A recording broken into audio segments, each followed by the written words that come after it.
This is Issue once again, and I'm back with another vlog about love. This time, pag-usapan naman natin ng mga two-timer. Before anything else, wala akong pinatatamaan dito ha. Ito yung kadalasan lang naman nangyayari. Reality kumbaga. Masarap mag two-time, diba? Yung tipong dala-dalawa sila, tatlo-tatlo, minsan 10-10 pa nga eh.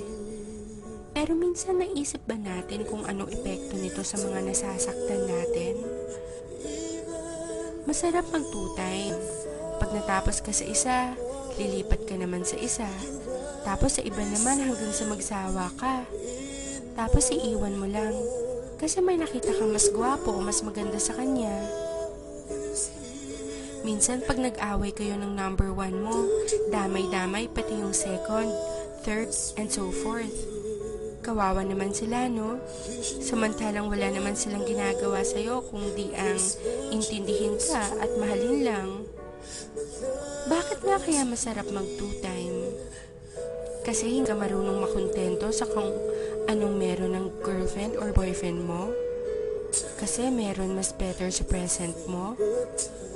O baka naman kasi selfish ka, ayaw mong i-let go yung present mo if it's for your own sake kahit nasasaktan mo na siya. Kasi Kasi sarili mo lang iniisip mo. Paano kung gawin sa'yo yun? Sa tingin mo makakaya mo? Sa tingin mo okay lang sa'yo? Di ba masakit din?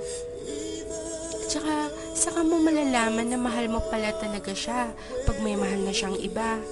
Pag hindi na ikaw ang mahal niya.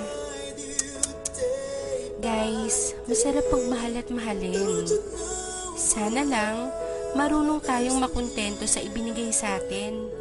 Tayo-tayo na nga lang ang nagkakaintindihan. Tapos tayo-tayo pa ang nagtataluhan. Guys, wake up. Mahalin yung mga girlfriends, boyfriends nyo. Be loyal. Sorry sa mga natatamaan ko. Ginigising ko lang kayo sa matagal niyong pagkakatulog. Baka kasi paggising niyo, wala na yung taong nagmamahal sa inyo ng totoo.